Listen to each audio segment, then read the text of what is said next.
સુરતથી 200 ગાડીઓના કાફલા સાથે ઋષિ ભારતી મહારાજ પધારશે.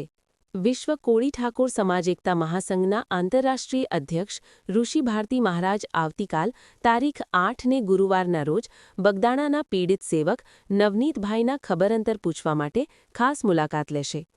મળતી માહિતી મુજબ મહારાજ સુરતથી નીકળી વાયા બગોદરા થઈને બગદાણા પહોંચશે. તેમની સાથે અંદાજે 200 જેટલી ગાડીઓનો મોટો કાફલો જોડાશે. આ મુલાકાતનો સવારે 11 વાગ્યાનો રાખવામાં આવ્યો છે.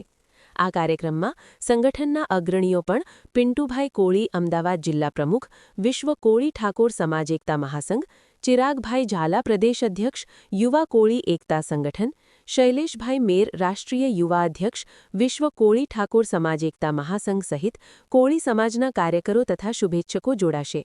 સમાજના સેવકની મુશ્કેલીના સમયે સંગઠન દ્વારા લેવામાં આવેલી આ પહેલથી ભારે ઉત્સાહ જોવા મળી રહ્યો છે.